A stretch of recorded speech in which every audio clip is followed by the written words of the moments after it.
Dear students, in this lecture, first we will discuss working of DC motor, then we will derive torque equation. Let us take a simple case when the rotor of DC machine is having just one coil of single turn, means single turn coil, just one conductor placed in this slot and another conductor placed in this slot, forming the two coil sides of a single turn coil, and a DC voltage source is connected across the armature terminals. Now we are providing electrical supply, DC supply across the armature terminals. Then what will happen? Corresponding current will flow in the two coil sides as shown in the figure. If this is plus terminal, this is brush touching this commutator segment A, and the another terminal, negative terminal, and corresponding brush is touching the commutator segment B, to which two coil ends of the single turn coil are connected. So we can observe that a force will be experienced by the two conductors. Why? As we know that a current carrying conductor placed in a magnetic field experiences a force. The direction of that force can be obtained with the help of Fleming's left hand rule. For motoring mode, left hand rule, right?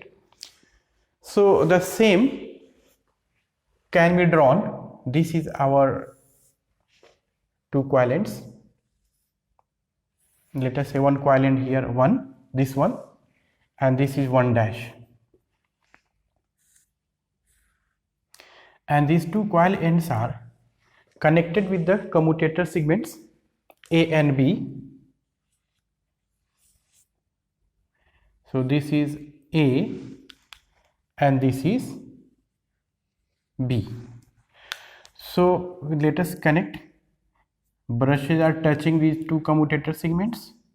This is plus and this is shown in the figure. This is negative. So let us connect the coil ends. So this is connected with this commutator segment and this is connected with this commutator segment. So this coil is rotating along with the rotor, and this commutator segment also rotate along with the coils, as we know. So this is our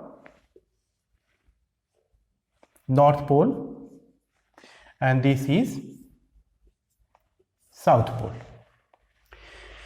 So as can be observed, the direction of current cross into the plane means is this, and in this coil side, in this conductor, single turn coil, that's why we can say conductor, is dot out of the plane, means like this. And what is direction of field? This is air gap, so from north to south, right, inside the air gap, right? So if we want to show the direction, so at this point this will be direction of flux, that is flux density, and this will be direction of I. So the force will be, we can see how to get the force. This is conductor 1, 1. So B is here in this direction and I is in this direction, perpendicular to this, right? So using Fleming's left hand rule, we can get the direction of force. So this is left hand, so this is B, this is F, B, I. So this is B, I is into the plane, so force will be downward, right? So here we can see that the force is downward. What about this coil? 1 dash. Okay, let us mark 1 dash. Dot is there. Direction of B is same. Here also same. If you want, so you can mark force is downward. So here, anywhere, right? So let us take the center one. This is B and this is I. So in that case, in this case, I is here, perpendicular to this. So force will be, again apply Fleming's left hand rule. So this is B, this is I, FBI. So force will be upward. So this is the force, direction of force. So we can see that the two current carrying conductors placed in magnetic field experiences force. At this moment, this experiences downward, this experiences upward. The same direction can also be obtained by F is proportional to I cross B. So from this also I cross B. So this is IB. So take I, rotate along B. So we will see movement downward, right? Here also take I, rotate along B, I cross B, the movement upward, right? So by anyhow we can get, using Fleming's left hand rule, we can get the direction of force. This force will cause induced torque on the two conductors, two coil sides, right? If this rotor is free to rotate, so if force is experienced by the conductor, then it will try to rotate. So we can see that this is under north pole, conductor under north pole, it experiences downward force. So that force will try to rotate this rotor in counterclockwise direction. Similarly, the coil side under south pole experiences force upward direction. So this force will try to rotate the rotor in the same direction, counterclockwise direction. Fine. Same direction at any speed omega. So we can say that in the two coil sides, the induced torque is having same direction. Now consider the case when this rotor has rotated by 180 degree, so that the conductor one has reached here, let us mark here, one has reached here and one has reached here. It means one has reached under south pole and one has reached under north pole, right? So we can show it. A DC voltage source which supplies, right, plus minus V. This is supply voltage which is being supplied. So for this we may write, let us show the connections. So at this moment the commutator segment B has reached at top position, B here, and A has reached here, right? So as we know that brush touches the segment, so brush will be at its fixed position and this commutator segment is connected with B and this commutator segment is connected with A. So we can see that at this moment of time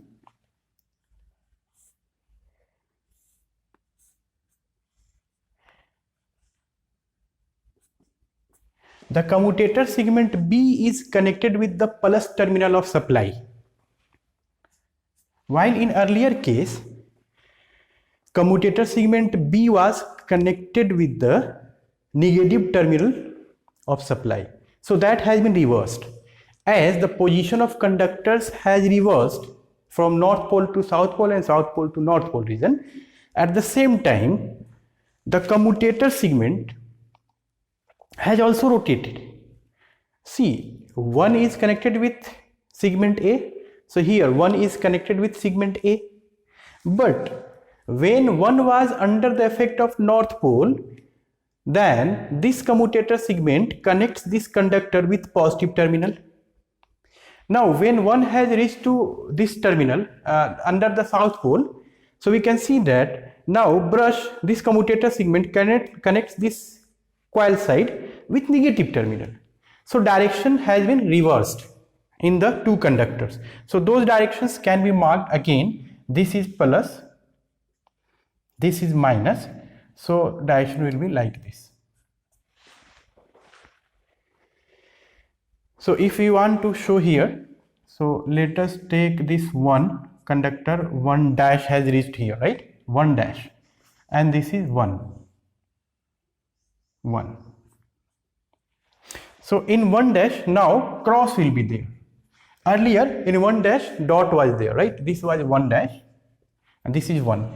Earlier for coil 1, coil side 1, dot was there, cross was there, now dot will be there. We can observe here, right? Out of the plane, current direction out of the plane. So if we want to get the direction of force again at this moment, so B is in the same direction as field poles are stationary. This is B, and I is this, similar to the case of this, right?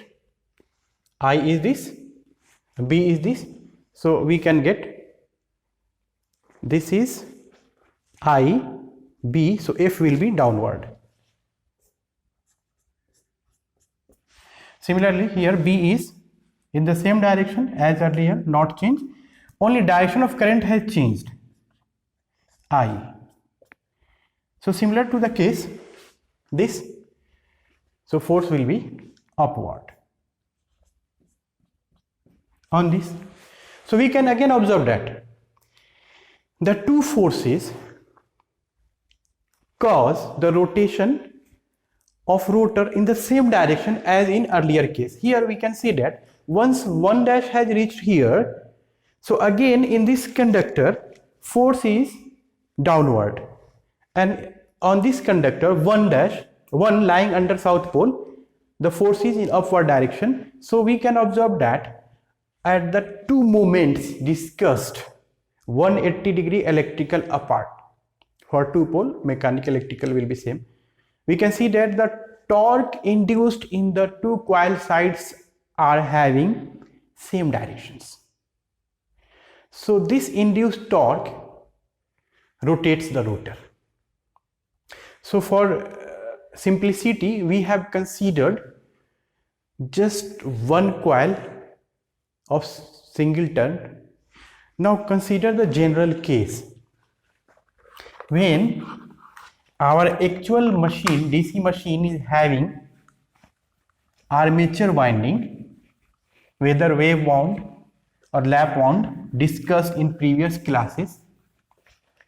So using the similar notations as used in earlier classes, let Z be the total number of conductors, A will be the number of parallel paths, phi will be flux per pole, and let us take radius as R.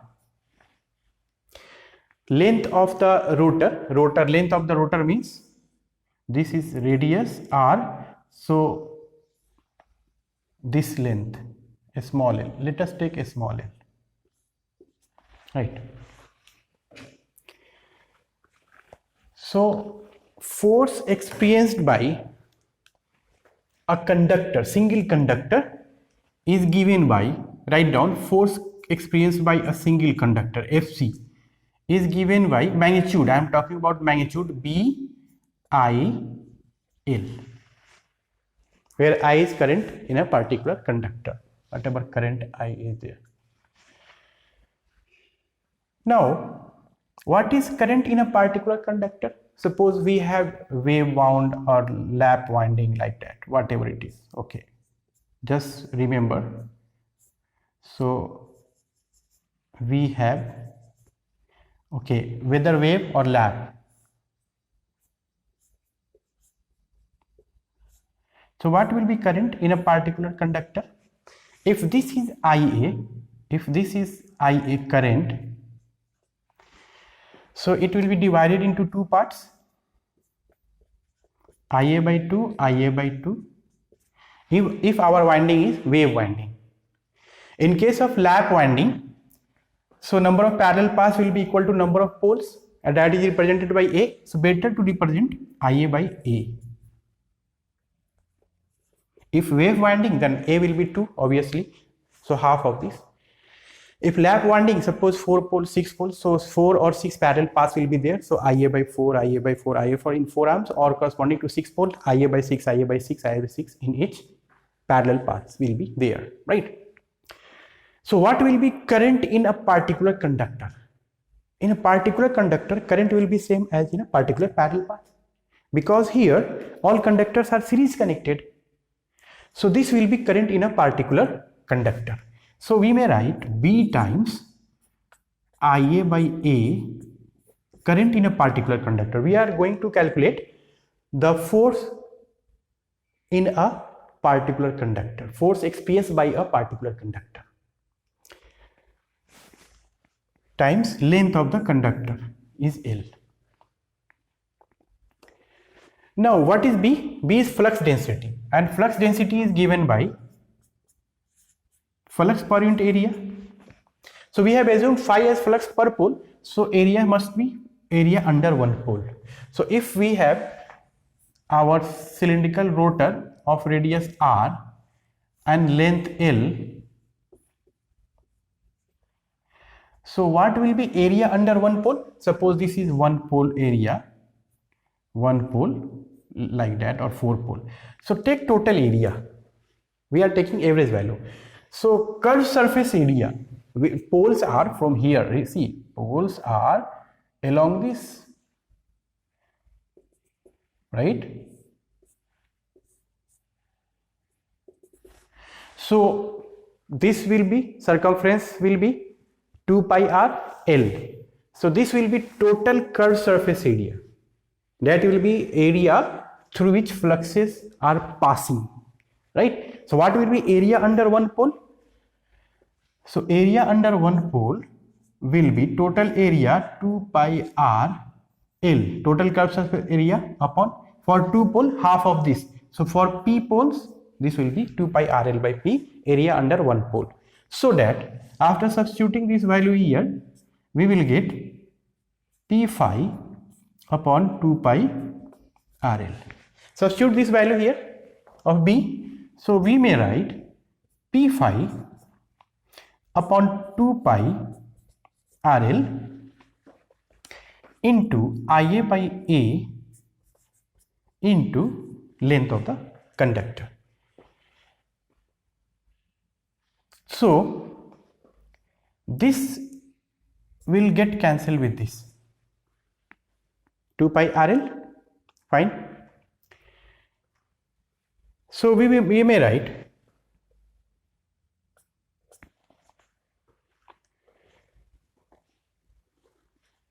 by P, right? P phi r L. Okay, fine. So this is coming out to be, let us write it, P phi IA upon 2 pi r A.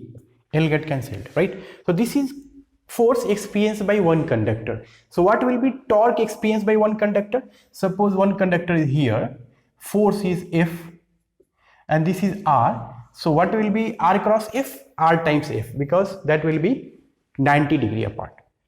So therefore we may write torque induced in one conductor will be this force IA upon 2 pi RA times radius. So R will get cancelled here. So this is coming out to be P phi IA upon 2 pi A. This is torque experienced by each conductor, each single conductor. And we have total Z number of conductors. So all the conductors are experiencing torque in the same direction. So what will be total torque? Total torque will be torque experienced by a single conductor into number of conductors. Therefore, we may write torque is equal to Z into P phi IA upon 2 pi A. Right?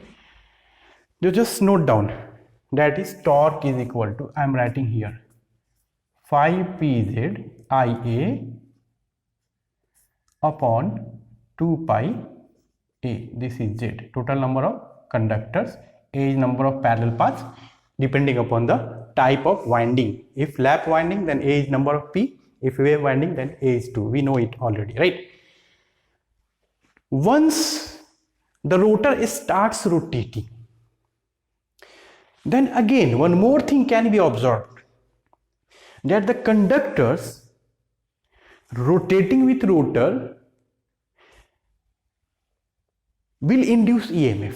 As we know that whenever there is relative motion between conductor and field, an EMF is induced as per Faraday's law of electromagnetic induction. So that induced EMF E will oppose the supply voltage. Suppose this is V plus minus.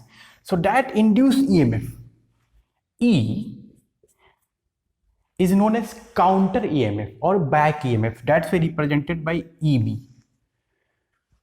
Repeating again, when the conductors start rotating,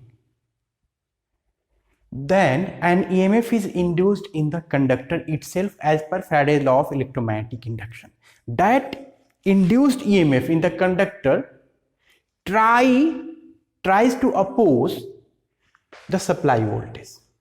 That's why known as counter EMF or back EMF. So if we will draw the equivalent circuit of any machine, DC machine, let us say take separately excited.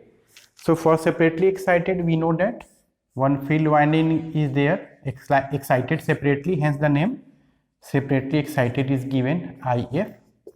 This is plus minus VF. I am writing directly the equivalent circuit of DC machine. Same machine can work as motor or generator depending upon whether we are taking electrical output or giving electrical input. So if we will give, this is armature resistance, electrical input, so direction of current will be this armature current. Means we have electrical supply and we are providing electrical current to the circuit.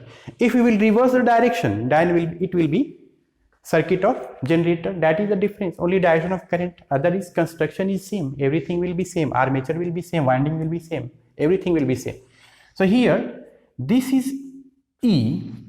If direction of current is reverse of that, then this will represent the equivalent circuit of separately excited DC generator. But if direction is this, then this will be equivalent circuit of separately excited DC motor. That's why this E will be represented by EB for back EMF. And this back EMF is having the same equation, EB 5PN Z upon 60A. Earlier also the rule was same, Faraday's law of electromagnetic induction. So EMF equation will be same. So again this can be observed that this is nothing but K phi N. So if we want to write the equation for this, so V may be written as EB plus IA RA plus brush drop. If given, we will consider in numericals.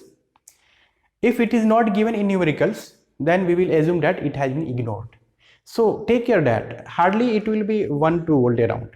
So whether it is given total drop across the two brushes or drop per brush. If it is given drop per brush is 1 volt, so we will take total brush drop as 2 volt because 2 brushes are there, right? If directly it is given brush drop is 1.5 volt or 2 volt, take that directly. So generally it is ignored. So from here IA may be written as armature current, may be written as V minus EB upon RA. So we can observe that EB is depending on phi and N. Okay, phi is constant, field setup is not disturbed, but n changes at the time of starting. N will be 0. So once n will be 0, EB will be 0. So once EB will be 0, so this ratio will be very high. Suppose 220 volt, RA is say 2 ohm. So very high, 220 upon 210 ampere, very high value. At rated speed, this will be EB is nearly equal to, at rated speed, N rated nearly equal to V. So suppose this is 220 volt, this is coming out to 218 volt. So we can see that 220 minus 218, 2 volt upon this is 2 ohm, suppose 2 ohm. So 1 ampere, see the difference, 110 ampere, 1 ampere. So we can say that at the time of starting, it draws heavy current which may damage the windings of the machine. That's why DC machines are never started, DC motors are never started without a starter. So in our upcoming lectures, we will see the function of starters in details.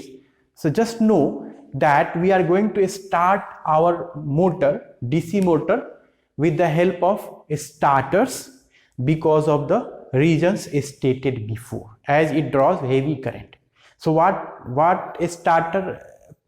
role is played by a starter? Initially, a starter connect a small voltage across the terminals so that armature current is small within the range. As soon as a speed increases, rotor gains a speed, EB starts building up, because we know that depending upon the relative motion, the EMF induced is proportional to rate of cutting the flux. So when a speed will be more and more, so EMF induced, magnitude of EMF induced will be more and more. Fine. So as EB start growing, slowly a starter also start increasing the magnitude of this V. So when a speed reaches rated value, this also reaches to rated value. So at rated value, rated current starts flowing, and a starter disconnects the external resistor added initially to limit the current or limit the magnitude of supply voltage. We will see in detail in upcoming lectures which type of starters. Fine. So we derived torque equation, which may also derive alternately. So if you want to derive alternately, so remember the equation between torque and power. If this is torque, this is omega, then we know that power is nothing but torque into omega, right? So this is developed torque. Developed torque means we have seen this EB and current is IA. So what is developed voltage across the armature terminals is, after reducing the other drops, whatever the EMF we are getting, that is EB. So this will be EB into whatever current is coming, that is IA. This will be developed power developed by the motor. This is torque, and omega can be written as 2 pi n by 60 in terms of n. We are trying to convert in terms of these quantities, right? So here EB is this, so we may write 5 Pn Z upon 60A into IA. We have substituted EB from here, right? And this will be torque into this. So this implies torque can be written as, I am sending this to this side. So 60 upon 2 pi n. We have sent these quantities to this side, right? So that torque can be taken at one side. Cancel this 60 with this. N will be cancelled with this.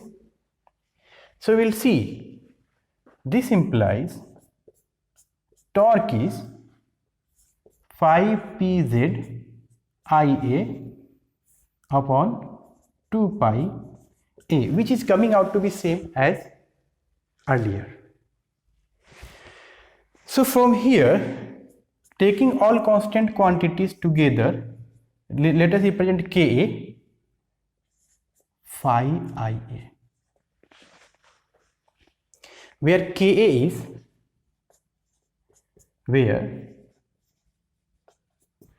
Ka may be written as, take phi ia and other part pz upon 2 pi a. So this constant is known as machine constant. We discussed the machine constant while deriving the EMF equation in case of DC machine, that was this.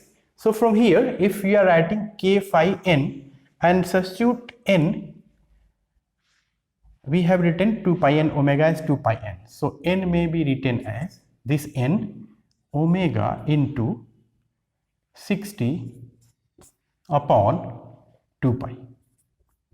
Fine. 2 pi n by 60 omega, that's why omega may be written as, n may be written as, take n 60 into omega upon 2 pi. Substitute this value of n here. So we will get, this will be phi pz upon 60a into n omega into 60 upon 2 pi. So we will say 60 will get cancelled and we have, this will be equal to pz, we have written this constant pz upon 2 pi a, take together pz upon 2 pi a, same constant, we are getting pz upon 2 pi a times phi omega. It means EB can be also retained in terms of same machine constant, same machine constant of torque equation Ka. Just focus here, pz by 2 pi a, pz by 2 pi a. So this Ka times phi omega, the same constant.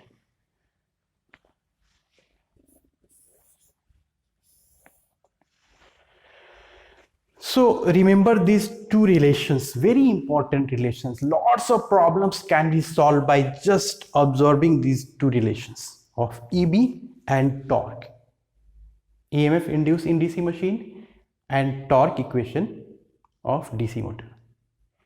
So while solving problems, we will use this. Just focus on this thing that the two constant, torque is proportional to phi ia. This is proportional to phi is common omega, a speed in radian per second. Then the two constants are exactly same.